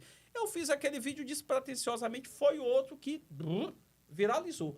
Só nas minhas redes lá estavam batendo, estava dizendo agora há pouco, estão chegando lá em poucas postagens lá, eu estava chegando a quase 2 milhões de acessos e eu não tenho tantos seguidores assim. Eu não atingiu o alcance. Alcance. A minha rede orgânica, eu nunca patrocinei nada, não sigo um monte de gente para me seguirem, sigo poucos, mais os órgãos, algumas pessoas. E de repente começa a ganhar um volume muito grande, começa a repercutir muito. As coisas que eu tenho colocado têm repercutido. Mas acho que é um pouco do que o senhor falou no começo aqui da conversa, né? Assim, de quando o senhor topou vir para o governo do Elmano, que estava e trouxe esse seu lado mais comunicador e se posicionando para além do bastidor, pela falta de outros porta-vozes, assim, né? Em defesa do governo, e aqui a gente está falando mais de esquerda e direita, mais ideologicamente. Verdade. Mas vamos repercutir as pesquisas? Tem várias recentes. Queremos saber sua avaliação das pesquisas recentes. Que saiu, deixa eu ver aqui. Pesquisa Quest, né, que fala do governo Lula. Exatamente. Aqui, ó. Tá aqui. Pesquisa, tem a Quest, exatamente do Lula, teve o pior índice de desaprovação desde o início do governo, chegando a 41%. Na região Nordeste, teve um empate técnico. O que explica esse aumento da desaprovação? Nessa mesma pesquisa, tem um dado interessante, que é a preocupação da população em relação à segurança, que é o tema que mais carece. Estaria ali ligado a essa desaprovação? Não. Acho que a aprovação do Lula não é relativa à segurança. O tema da segurança, que é um tema muito delicado, historicamente, eu acompanho pesquisa há muito tempo. Eu adoro números. há mais de 10 anos que eu fico lidando com pesquisas, inclusive políticas. Sim, nas campanhas, né? Nas campanhas, tudo. E sempre você vai ter a segurança e a saúde. Sempre. Segurança e saúde. Capital mais segurança. Interior mais saúde e emprego. No emprego se equipara ali. Segurança menos no interior e vem mais a saúde e o emprego ficam iguais. Aqui a segurança é disparadamente Fortaleza região metropolitana. Não acho que seja esse o motivo da desaprovação. Do Lula. Eu acho que muito fortemente essa questão realmente da economia, dos alimentos, o preço dos alimentos que realmente teve uma inflação. Eu acho que isso veio colado também por uma onda de desinformação. Cito aí essa história do Pix, que eu acho que isso aí também causou um desgaste muito grande. E, paralelo a isso, eu faço uma crítica, na verdade, muito mais no sentido de melhorar das próprias... Tudo aquilo que o governo Lula fez até agora, se tivesse sendo bem comunicado, eu tenho certeza que não estaria dessa forma. Absoluta. Não é só a comunicação, é o governo como todo. São os ministros, os presidentes de estatais, de vinculadas, comunicar melhor tudo aquilo que está sendo feito. Tem que começar uma campanha não para lá, é? Pois é. Era isso que eu queria fazer de diferente se estivesse lá. Mas, cara, é ter um senso de pertencimento. Tem que exportá-la para Brasília. É ter um senso de pertencimento. Quando nós chegamos aqui, eu assumi no dia 16 de dezembro, final de ano já não dá para fazer quase nada, né? 16 de dezembro já é quase Natal, né? Início de ano fica aquela história. Todo mundo ainda de ressaca. Aí depois tem o carnaval. Mas mesmo assim, nesse curto período de tempo, nós ainda fizemos um auê danado de comunicação e muita coisa. E não foi só comunicação, é isso que eu estou dizendo. Porque a comunicação que eu digo direta, a propaganda, não é só a propaganda. A comunicação, ela se dá de diversas formas. É o secretário que está mais presente lá na obra, que vai conversar com a comunidade. É uma coisa mais espontânea, como você É uma coisa falou, de uma forma... É uma série de coisas. Não existe um fator único que jogue para baixo, nem um fator único que jogue para cima. São vários fatores. Então, o que eu acho é que tudo aquilo que o governo Lula fez, diante do desastre que foi o governo Bolsonaro, se você tivesse fazendo essa balança desse tanto de coisa, e mais eu vou dar um exemplo aqui do pé de meia, do Camilo, né? O Camilo, que tem sido um ministro muito bem avaliado, e o Pé de Meia, mesmo um programa muito recente, ele hoje tem 4 milhões de beneficiários, o Pé de Meia. O Bolsa Família tem 10 vezes mais, mas o recall do Pé de Meia é tão alto quanto o do Bolsa Família. Por quê? A comunicação. Porque, em determinado dia, a gente conversando aí o Camilo, inclusive ele até fala isso, o Pé de Meia foi o nome que eu dei. Sim. Né? Lá atrás, a gente conversando, ele atrás de um nome, eu peguei da ideia do Pé de Meia. E aí, quando a gente estava conversando, aí o Camilo tinha lançado e a Chagas gente... marqueteiro, né? A veia de comunicação, que eu gosto de comunicação, entendeu? Gosto mesmo. E eu falava isso pro Camilo, ele é um cara extremamente inteligente, hábil, né? Como é o governador Elmano, é um cara que agora ele soltou-se de uma forma, agora tá um garoto propaganda também, porque é dele, é só você despertar um pouco aquilo que tá nele. É um cara muito inteligente, gosta de comunicar, mas que estava meio parado, né? Assim, na vontade de e aí... De se mostrar, né? E aí Vamos colocar aqui o não para. Coloca aí. Miguel, mostra aí. Pela manhã aqui na sede do governo, esse barulho é bem justificado. É o governador Elmano e toda essa turma aqui, olha aí. Não para! É isso, para a luta que agora serão 39 escolas de tempo integral, não é isso, governador? Em 37 municípios, na meta de chegar em 138 escolas de tempo integral, para todos os jovens do Ceará estudarem em tempo integral, para a melhoria da educação. Hoje, 440 milhões, mas ao todo será mais de 1 bilhão e 500 milhões em dinheiro do povo cearense voltando para fazer a nossa juventude a melhor educação do Brasil. É isso aí. Viva a educação, vamos lá. Pra cima. A gente tava no evento lá da educação das 39 escolas, quando eu tinha saído, eu estava com o governador no gabinete, quando eu ia saindo, aí tava um deputado todo lá fora. Na hora que a gente ia descendo, agora, vamos lá, pessoal, descer pro evento, aí todos os deputados, não, vamos gravar o vídeo não para. Então, eles que estavam querendo, vamos gravar aqui o vídeo não para. Eles que me puxaram para gravar o vídeo lá do não para, porque realmente pegou essa história. No governo federal, que eu digo, precisa ter esse senso de pertencimento. Aí eu falei, à época, para o Camilo, disse, rapaz, você precisa viajar esse país aí, mostrando o pé de meia. Ele viajou 25 estados, rodando o Brasil, mostrando o pé de meia. Ele anoitecia no estado, amanhecia dando entrevista em todas as emissoras, blogs, site, falando. Então, tinha que pegar todos esses ministros, pegar todos esses presidentes de autarquia e rodar esse país e mostrar o que está sendo feito, tá entendendo? Comunicar. O que é que eu estou fazendo aqui com vocês agora? Comunicando. Eu não estou aqui para me mostrar, não estou aqui para me candidatar, eu estou aqui, sabe para quê? Para mostrar as coisas do governo, mostrar o que está sendo feito. E de forma verdadeira. Eu não estou aqui para mentir, porque vocês podiam me desmentir a qualquer momento com números, entendeu? Então, assim, eu estou aqui realmente... O que é que nós temos que fazer? Conversar com as pessoas e dizer aquilo que está sendo feito. Mas quanto a se candidatar... Não tá, há mas quem já discorde. Já tem bastidor aí. Uma das notícias, né, dessa semana foi justamente o seu nome sendo citado como um possível nome para o Senado, né, para se candidatar a uma das vagas do Senado em 2026. E aí? Assim, começaram a surgir essas histórias. Teve deputado, teve prefeito, teve vice-prefeito, mas de uma forma muito espontânea. Confesso a você que absolutamente nada a partir de mim. E assim, confesso que não está nos meus planos, tá entendendo? Assim, nem filiado a partido eu sou agora, entendeu? Atualmente nunca me candidatei a nada. Então, isso foi uma coisa muito mais espontânea. Se você me perguntar assim, agora o pessoal alertou, você começa a achar... Cara, a última coisa que eu estou pensando nesse momento agora é nas eleições lá de vaga de Senado. Sabe o que é que eu estou pensando agora? Em fazer um grande trabalho, em resolver os problemas. O que mais eu estou querendo agora é que a gente faça, que as coisas aconteçam, entregamos o hospital universitário, que as obras que estejam lá mais lentas, que elas andem. Eu já me disse, tem uma obra lenta lá no noticiário. Assim, eu vou lá olhar o que está lenta para a coisa andar. Acelerar. Ela tem que andar, entendeu? Assim, hoje, a minha dedicação, o meu foco é esse. É realmente a gente fazer um grande governo. O que virá daí para frente, tudo acaba sendo uma consequência. Eu quero fazer um grande governo, entendeu? Eu quero fazer uma grande gestão, quero contribuir para fazer uma grande gestão. O Elmano é um cara muito inteligente, está super, envolvido para fazer as coisas acontecerem. Agora mesmo está lá em Brasília, hoje, em reunião em ministério, tentando recursos para cá, luta todo dia, ele realmente não para. Quando eu digo esse não para, porque eu peguei aquela história. Isso foi criado quando eu vi o jeito dele. Vamos transformar isso e dizer realmente, vamos mostrar. Não adianta só... Um slogan, ele só funciona se ele for verdadeiro. Não adianta eu dizer o seguinte, o governo dos sonhos, e não ser dos sonhos.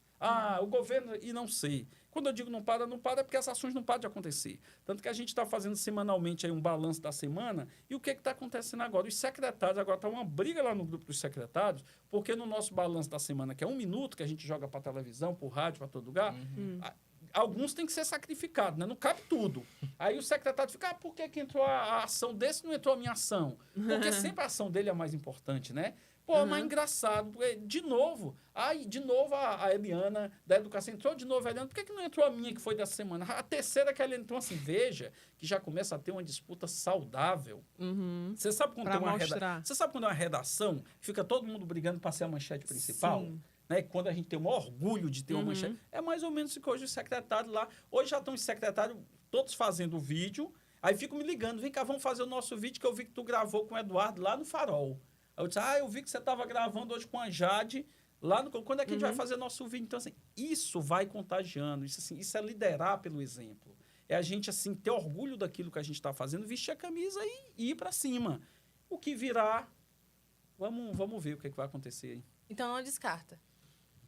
Cara, aquela história... O meu irmão disse assim uma vez, eu disse assim, você quer ser candidato? Você quer ser candidato? Você quer ser candidato? O meu irmão disse assim, você quer ser... me perguntaram logo quando eu voltei, você quer ser candidato? Foi num veículo aí. Aí eu disse assim, 0. Aí o meu irmão disse, rapaz, você vai dizer 0? Tu dizia 0 que não voltava pro governo. E hoje tu tá onde? Aí eu disse assim, rapaz, eu não vou dizer que não sou... E também não vou dizer que sou. E deixa as pessoas falarem aí, eu vou trabalhar muito. É isso que eu vou fazer. Já a gente volta para 2026. A gente tem outras perguntinhas. Mas vamos só voltar aqui para a pesquisa. Por favor. Para a gente comentar. Inclusive, Elmano, né? Sim. Pesquisa Real Big Data. Evandro Leitão e Elmano passaram dos 60% de aprovação. Lula ficou com 50%. Elmano 65%. Passam dos 60, 65, ok. Bora ser mais exato, né? Essa foi a primeira pesquisa após a sua entrada, Chagas? Já teve outra? A gente faz muita pesquisa. A gente faz muita pesquisa interna, né? Assim, pública foi essa aí. Foi a primeira, essa dos 65% e que de houve aprovação. uma melhoria em relação à pesquisa anterior, né? Houve. Mas a gente já tinha detectado internamente isso. Nós fizemos uma pesquisa em março, né? Nós estamos agora em abril, nós fizemos uma em março. A gente faz pesquisa aí a cada 2 meses, mais ou menos, né? Tinha feito um em janeiro e fizemos em março. E a pesquisa que nós fizemos em março já detectou esse crescimento, fora da margem de erro. O Lula tinha caído muito no ano passado, no final do ano passado. Ele não caiu mais, manteve-se na queda. E a grande notícia é que o Elmano, independente do Lula não ter crescido, ele deslocou e ele cresceu. Ou seja, as pessoas separam as coisas. Olha, assim, eu estou meio chateado com determinadas coisas aqui do governo federal, que eu tenho certeza que vai se recuperar, vai melhorar, o Lula vai melhorar, porque tem muita coisa. Basta não bater em cabeça. Mostre o que o Lula está fazendo, que ele melhora. E o Elmano, mesmo com o Lula não tendo melhorado, ele cresceu bem fora da margem de erro. Isso foi muito... A gente ficou muito feliz. E, assim, todos os indicadores fizeram a melhora do Elmano, inclusive na segurança, onde há uma sensação de insegurança ainda muito forte, mas mesmo lá as pessoas sabem separar. Elas identificaram na pesquisa que compreendem, elas reconhecem que o Elmano tem feito um esforço para melhorar a segurança. Melhorou? Não, melhorou um pouquinho mais, mas ele está se esforçando, ele está trabalhando, a gente vê que ele está... O que as pessoas querem é que não haja omissão, não haja negligência, não haja, falta de compromisso. Elas querem que pelo menos elas sintam que o gestor, ele quer fazer, ele está tentando fazer. E isso é reconhecido. E a pesquisa que nós fizemos, essa é 65, da nossa interna era 67. Foi bem próximo, então. Bem próximo, Evandro Leitão também passou dos 60%. Que é um bom número, né? De aprovação. Foi eleito com 50%, né? E o índice de rejeição dele foi de 30%. É um desafio muito grande, né? Assim, para o Evandro, porque, enfim, foi uma disputa bem acirrada para o município. A cidade terminou bem dividida. Agora, só para você ter uma ideia, o Elmano aqui em Fortaleza, ele teve 34% dos votos na eleição, né? O capitão, à época, teve 41%, o ex-prefeito Roberto Cláudio, 20%, o Elmano teve 34%. Aqui em Fortaleza, nessa mesma pesquisa que nós estamos fazendo, que deu 67% no estado todo, o Elmano estava passando de 56% aqui em Fortaleza. Então, que é um bom número, uns 56% com 36% de rejeição, numa cidade muito dividida, e quando o Elmano teve só 34%. Então, o que é que eu estou dizendo? Que 22% das pessoas que não votaram no Elmano em 2022 passaram a apoiar, a aprovar a gestão. Isso é muito significativo. Essa semana o Evandro completa 100 dias de gestão. Como é que ele está se saindo? Chagas, muito bem, diga aí. Muito bem. O Evandro, eu tinha certeza disso, sabe? Eu conheço o Evandro, além de conhecê-lo como político, eu conheço como amigo, é um cara muito determinado, é um cara sério, um cara trabalhador, que está assim numa vontade muito grande. Quando terminou a eleição, a gente deu uma viajadinha de 5 dias, ele com a esposa dele, eu com a minha esposa, a gente conversou demais. Ele não estava... o pensamento dele era só a gestão, ele disse, rapaz, descansa pelo menos... Para um pouquinho, ele era anotando o tempo todo o que ele queria fazer. Eu tenho certeza que o Evandro vai ser o melhor prefeito que essa cidade já teve. Eu não tenho nenhuma dúvida disso. Em 100 dias, ele já fez muita coisa, sabe? Ele já deu uma... Até porque ele pegou uma prefeitura destruída.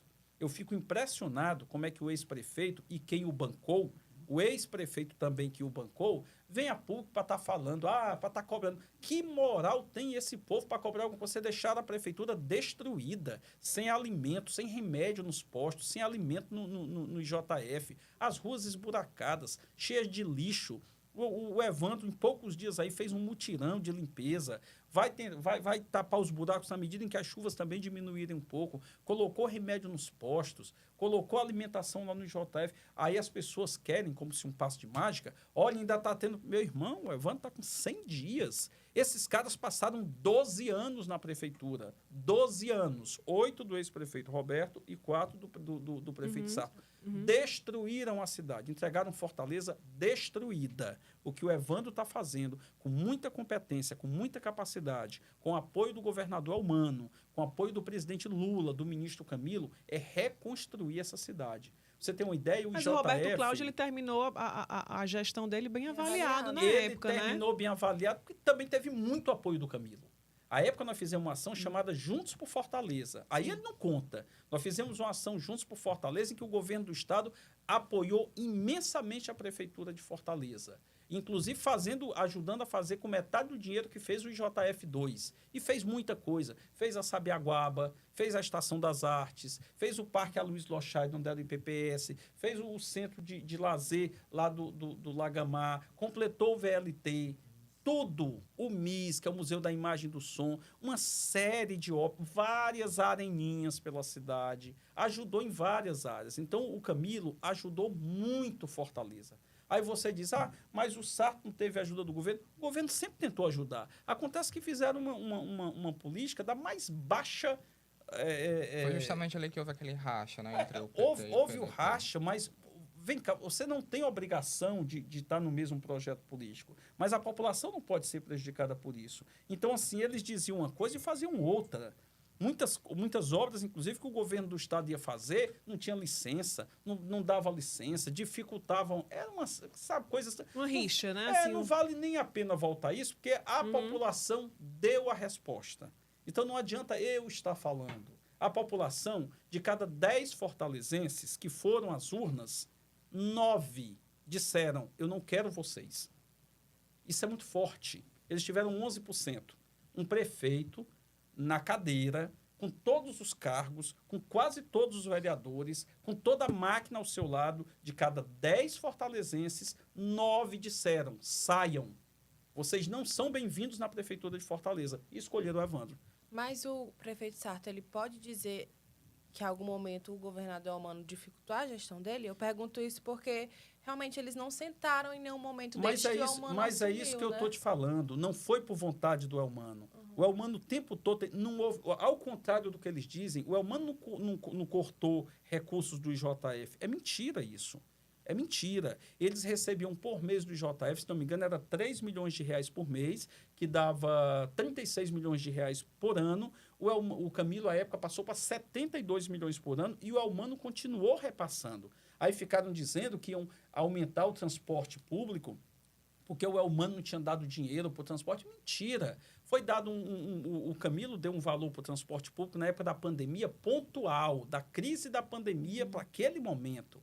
Então, assim, não foi falta de iniciativa nem de vontade do Elmano, de maneira nenhuma. Simplesmente picuinha política. Picuinha política. E ele não deixou... Sabe por que eles não fizeram nada? Por incompetência política. Não foi por falta de apoio de A, de B ou de C. Por outro lado, nessa eleição, a gente viu o André Fernandes aí dividindo, né, metade aí dos votos praticamente de Fortaleza. O senhor acredita que houve um crescimento da direita dentro desse contexto que a gente está falando aqui, especificamente de Fortaleza? Houve no Brasil todo. Uhum. A direita teve um crescimento nessa última eleição no Brasil inteiro. Isso aí foi muito claro, né? Graças a Deus aqui que nós conseguimos dar um freio aí nessa onda, entendeu? Livramos Fortaleza do desastre que seria esse rapaz ser eleito. Perfeito. Entendeu? Mas, assim, houve realmente um crescimento. Ele foi nessa... O que aconteceu? Você tinha uma prefeitura desastrosa, uma gestão desastrosa. Então, o que veio o André Fernandes aqui? Por que ele teve esse desempenho também? Porque ele passou a se colocar como anti-tudo. Como você tinha uma prefeitura que tinha Sarto e Roberto, Cláudio, que tinha sido um desastre a prefeitura, e ele ficava o tempo todo ligando, olha, Sarto e Roberto já foi amigo do Camilo, já foi amigo do Evandro, já foi amigo... Eu sou contra tudo isso. Eu sou o anti-isso. Era o antipolítico que estava ao lado do Valdemar da Costa, era o antipolítico que estava ao lado do Bolsonaro, era o antipolítico... Eu nunca vi aqui escondendo o Bolsonaro, aliás. Né? Então, assim, para ele ficou com um discurso muito cômodo. Então, as pessoas que já estavam de saco cheio, com uma gestão desastrosa, com postos sem remédio, com IJF sem comida, com ruas esburacadas, com lixo nas ruas, com a criação de uma taxa do lixo que ele dizia que o Evandro não acabava e o Evandro provou que acabou, que ele estava mentindo, que dizia que não podia acabar. E o Evandro provou que ele estava mentindo. Aí vem o cara lá e diz o seguinte, olha, eu vou acabar com tudo isso, eu não sou eles. Aí se colocou como um antissistema. Tá entendendo? O rapaz de uma caixa de som que gastou milhões e milhões e milhões que recebeu do Valdemar da Costa. E nunca vi, até hoje eu não vi essa caixa de som. Eu só vi uma estrutura gigantesca de dinheiro que tinham. Então, assim, por isso aqueles votos que ele teve ali não foi o voto dele. Claro, ele teve um desempenho, um bom ator, um bom programa. Ele conseguiu ir bem. Mas aqui dali foi o voto de tô de saco cheio. Chega. Essa prefeitura é um desastre. Vocês são todos iguais. Esse rapaz aqui é o antissistema. Antissistema é uma ova, né? Não tinha nada de antissistema. Só, felizmente, a racionalidade prevaleceu no final. E essa polarização a gente espera também para 2026, né? A gente pode trazer aqui pesquisa também, né? Que previa ali Lula e Bolsonaro, né? Lula com empate técnico. Isso aqui foi a pesquisa Quest, tá? Para as eleições presidenciais de 2026, Lula teve empate técnico com Bolsonaro e venceu 7 nomes da direita. Sim. Qual a sua visão aí para 2026 no que diz respeito à presidência? Eu acredito que o Lula vai ser reeleito. Se ele conseguir mostrar tudo aquilo que ele está fazendo em detrimento do que esse outro lado representa, eu não tenho nenhuma dúvida. Agora, tem que ter competência para mostrar isso. Tem que fazer com que essas coisas realmente cheguem nas pessoas. Entendeu? Porque a solução que eles colocam, Michele, porque o Bolsonaro está inelegível. Tarcísio? O que Tarcísio? O que fez esse rapaz até hoje? Está em São Paulo, o que fez até hoje? Ser Bolsonaro, ser a continuação de Bolsonaro? Não é a solução. Nenhum presidente fez mais do que Luiz Inácio Lula da Silva. Eu não sou do PT. Eu nunca fui de partidário, nunca estive no PT, fiz parte do governo do Camilo, admiro o trabalho que o PT faz, mas nunca fui filiado ao PT. Mas não teve um presidente que fez mais do que o Lula do que está fazendo agora. Se houver a capacidade deles mostrarem isso para a população, chegar onde tem que chegar, furar as bolhas, parar de se comunicar só com quem ele já tem, a esquerda já tem que comunicar quem está lá no centro. Metade concorda e metade discorda, né? Tá do que o senhor diz. Né? No sentido desse próprio empate técnico. Eu fiz isso aqui. Quem é Bolsonaro diz, é mentiroso. Quem é Lula diz, ele tem razão. Eu tenho que falar para esses 40% aqui.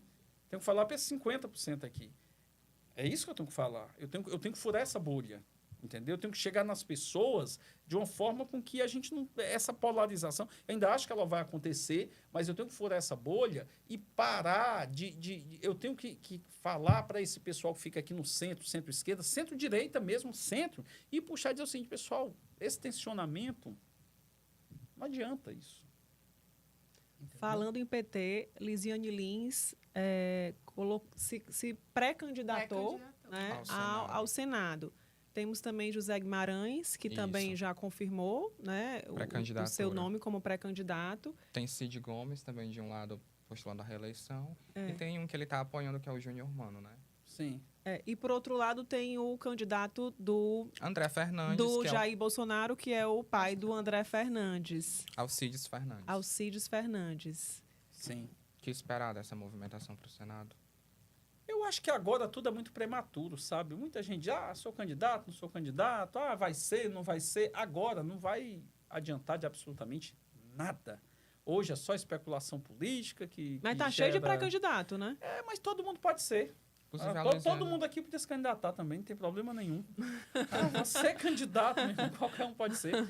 Assim, tem bons nomes, mas ainda está muito prematuro, sabe? Eu acho que está faltando 1 ano e meio aí para a eleição. Então, falta muito tempo ainda. Nós, do nosso lado, a única coisa que eu sei que nós vamos lutar, até agora que eu posso te afirmar... Entre Luiziane e Guimarães, que são ali do mesmo partido. Como é que... Não dá para você ficar falando agora. Cada um tem uma proposta, tá entendendo?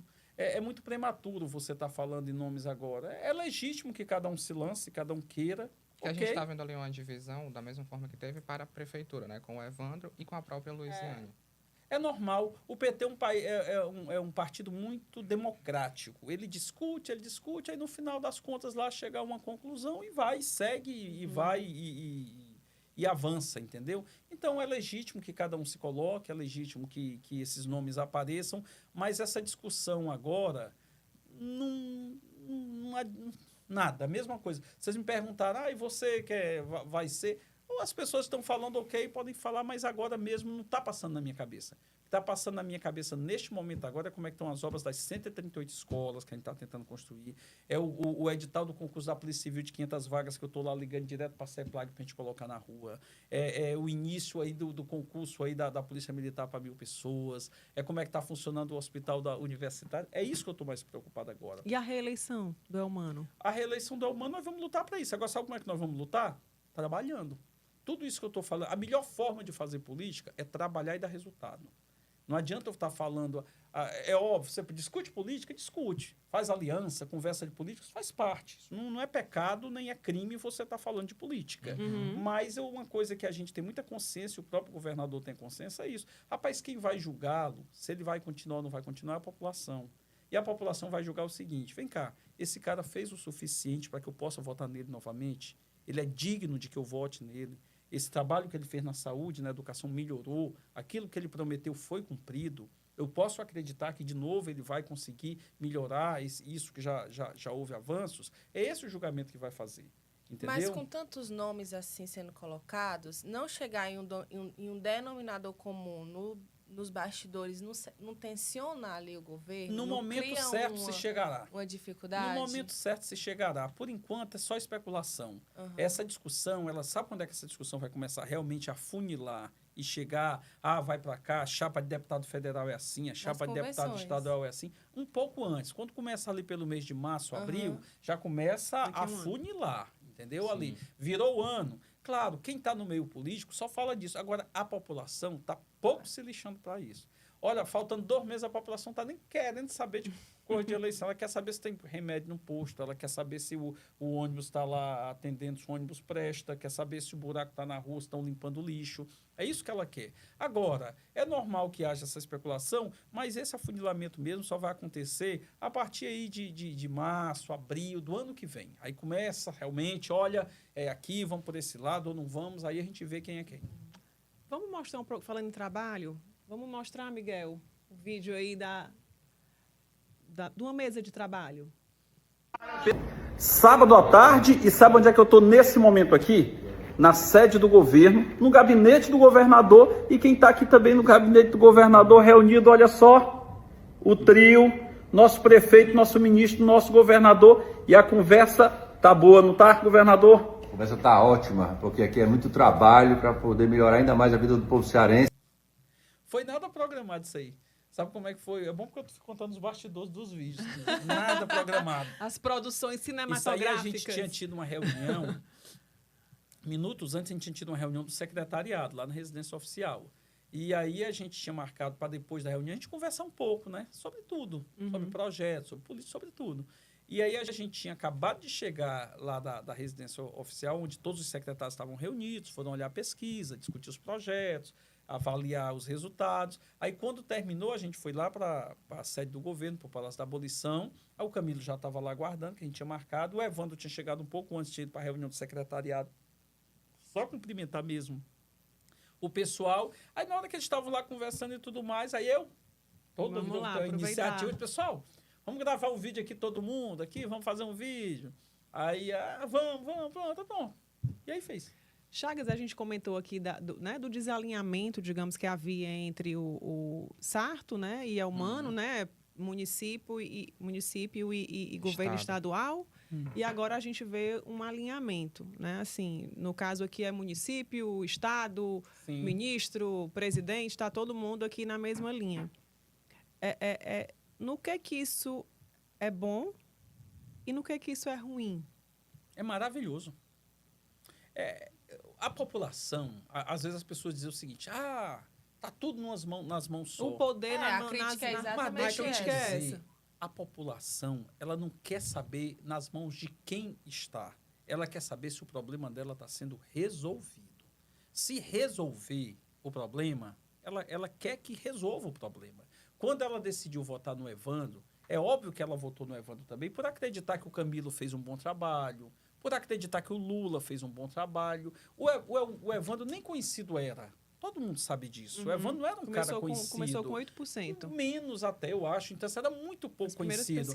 Então, assim, as pessoas votaram porque disseram, pô, realmente, olha, cara, o Camilo, o Elmano, cara, fez um bom trabalho. O cara tá com 1 ano e 7 meses, mas já fez isso, já está fazendo tratamento do câncer no interior, já está trabalhando aqui nas Areninhas. O Camilo, pô, foi um governador que ajudou tanto. Hoje é um ministro que está trazendo aí 6 institutos federais de educação, está trazendo o ITA aqui para o Ceará. Olha que bacana. Pô, o Lula já esteve aqui ajudando. Agora mesmo, você vê o que esse alinhamento representa.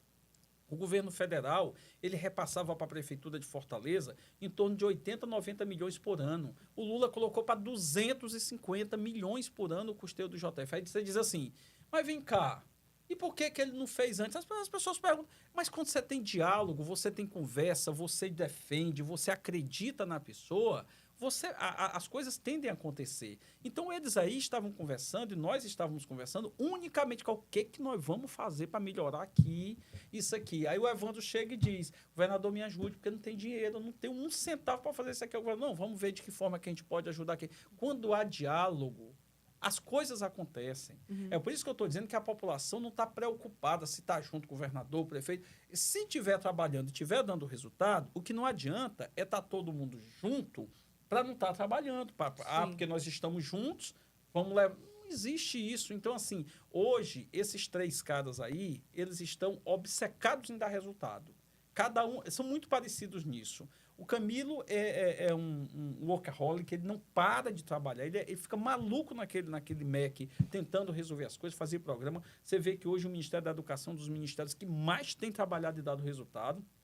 O Elmano, esse também não para, tá correndo, dando resultado, ontem estava visitando o VLT, no sábado ele estava lá visitando o Hospital Universitário para saber se a coisa estava acontecendo bem. Ele fica o tempo todo ligando para saber como é que as obras estão. Ele é um que fica o tempo todo.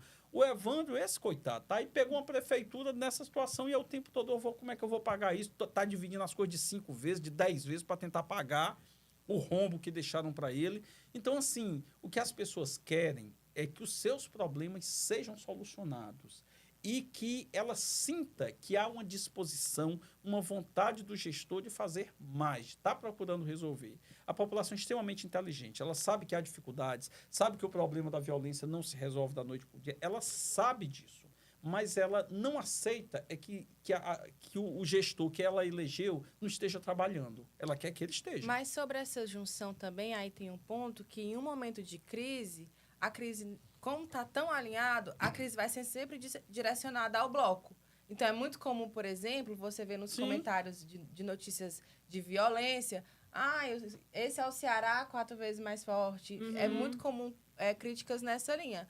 E as pessoas não entendem as competências de cada instância, né? Às vezes, ela cobra uma coisa que é do governo federal para a prefeitura, do governo estadual para a prefeitura, para a prefeitura, que era do governo, e por aí vai.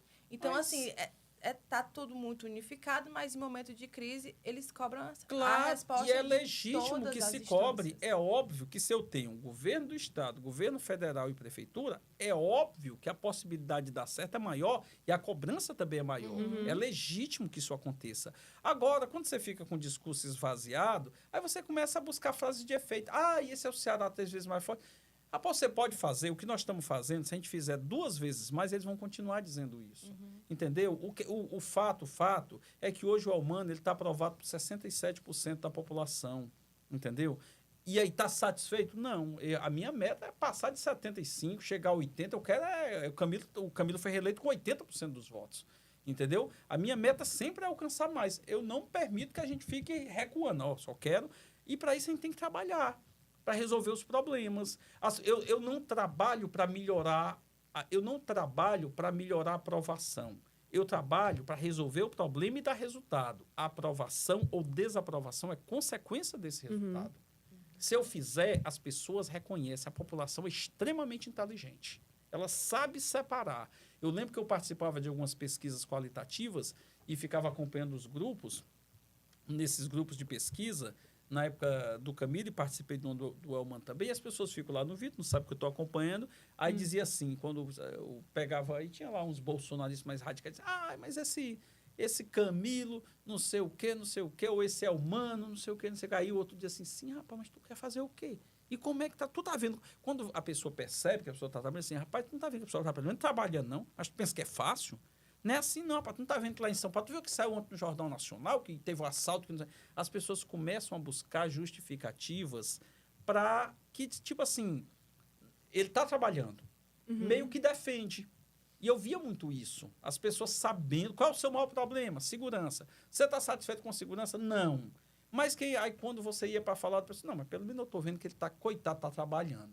No Camilo, é um negócio, um cara com 80% de aprovação, é um negócio muito, não é fácil. Tem que mostrar trabalho. Muito trabalho. Olha, era impressionante. Eu ia para essas pesquisas, o pessoal dizia assim, rapaz, o jovem dizia assim, rapaz, a vontade que eu tenho de bater bola com o Camilo no Areninha, para a gente conversar dele, que eu dou um valor àquele cara. E os bolsonaristas que diziam o seguinte, um chegar e dizer assim, esse Camilo, um bolsonarista mais radical, né? Aí o outro bolsonarista que já... Porque o Bolsonaro teve 30 e tantos % aqui, e o Camilo teve 80%. O que é que chega à conclusão? 15% de bolsonaristas votaram nele. Né? Sim. Então, assim, aí o bolsonarista menos radical dizia assim, não, rapaz, o Camilo é PT, mas não é PT não, rapaz. Isso é só conversa dele. Isso aí, ele lá é PT, ele tá lá só para ser candidato. Eles mesmos se justificavam para tentar... As pessoas se apegam às próprias narrativas. Né? Entendeu? Então, assim, eu tenho muita tranquilidade contra isso. Essas críticas, aí vem 4 vezes mais forte, aí eu pergunto, o que é que eles fizeram? O que é que eles fizeram? O que é esse aí que fica falando de segurança até hoje fez? Motim? Foi a contribuição que deu motim? Que moral tem para falar? As pessoas sabem isso. Roberto Cláudio deve ser o adversário principal aí de 2026 para o Humano? Com apoio de André Fernandes? Não sei. Acho que ele não tem coragem, não, viu? O André? Não, o André Roberto? não pode, né? Não, de apoiar, né, no caso. Ah, não, eu acho que o Roberto, ele não sei se ele vai para essa, não. Acho que ele vai tentar vaga para deputado. Acho eu. Só discutir sobre isso. Acho que ele não vai tentar ser deputado. E vai lutar para isso, viu? Porque não vai ser também tão fácil, não. Tem que ter muito voto. Pois que venha 2026, né? Para tudo isso acontecer. Venha 2026. Agora, antes de 2026, ainda tem um restante todo em 2025 para a gente trabalhar. A gente está chegando aqui ao fim do nosso bate-papo. Aí eu queria, para encerrar, né, assim, o que o senhor, enquanto chefe da Casa Civil, gostaria de entregar? Acho que já falou um pouquinho, mas só para a gente finalizar, de entregar até 2026, né? E o que o governo Elmano pode deixar de legado até o próximo ano que conte aí como ponto para as eleições, né? Para a reeleição. O que eu gostaria é que passamos agora da segunda metade do governo, né? Ainda tem muitos meses aí para a gente trabalhar pela frente, realmente ampliar imensamente a quantidade de empregos no Ceará, trazendo mais empreendimentos para cá. A gente colocar o nosso hospital para funcionar na plenitude, aí o hospital universitário, que é normal, que é gradual, um hospital ele vai aos poucos, agora mesmo a gente já anunciou que tem mais 60 leitos de ortopedia para começar a funcionar, então vai ter mutirão de cirurgias ortopédicas aí. Ano passado tivemos 157 mil cirurgias, estamos trabalhando cada vez mais para bater esse recorde, levar mais saúde para o interior, cada vez mais descentralizando com o hospital lá de Crateús, entrar em obras aí mais fortes, aí o de Iguatu e também o de Iguatu, Crateús e Baturité. Na segurança pública, reduzir esses números que são incômodos. A gente sabe que não é fácil, mas nós vamos estar agarrados com o problema e vamos fortalecer as nossas forças de segurança cada vez mais para que a gente consiga realmente superar. Na educação, vamos lutar para alcançar esse 100% aí do tempo integral e as nossas notas continuarem cada vez melhor. Eu tenho certeza que é isso que a população espera da gente. É trabalho que não para, não para e não para. Chagas, muito obrigada pela participação aqui, pelo bate-papo. Acho que a gente conseguiu aí falar um pouquinho de cada coisa que a gente imaginou aqui. Te agradeço. Eu quem agradeço o convite, agradeço vocês três, foi um papo agradável, sabe? É muito bom sempre a gente estar conversando e estou sempre à disposição. E parabéns pelo trabalho que vocês fazem, um trabalho bacana, que tem crescido muito, sabe? Fico muito feliz de ver jovens assim, comunicando, dando resultado, furando bolhas, enfim, parabéns pelo trabalho. Muito, trabalhando né? Aqui a gente também não para. Eu sei que onde eu ando eu fico olhando, onde eu vejo notícias, as telas aí, tem sido muito bacana o trabalho de vocês, parabéns a toda a equipe, para vocês três e para toda essa galera que fica aqui atrás das câmeras aqui, que trabalham aí intensamente. Para levar notícia. Para levar notícia. Parabéns mesmo pelo trabalho de vocês. O jornalismo tem que ser cada vez mais fortalecido, é o que eu acredito. Valeu, Chagas. Obrigada. Obrigado. No episódio de hoje, a gente recebeu o secretário-chefe da Casa Civil do Estado do Ceará, o jornalista Chagas Vieira. Também participaram desse episódio os jornalistas Marcelo Teixeira e Maria Eduarda Pessoa. Peço que você deixe o seu like, o seu comentário, compartilhe esse conteúdo para que ele possa chegar a mais pessoas. E é claro, não esquece de se inscrever no nosso canal. Muito obrigada e até o próximo episódio.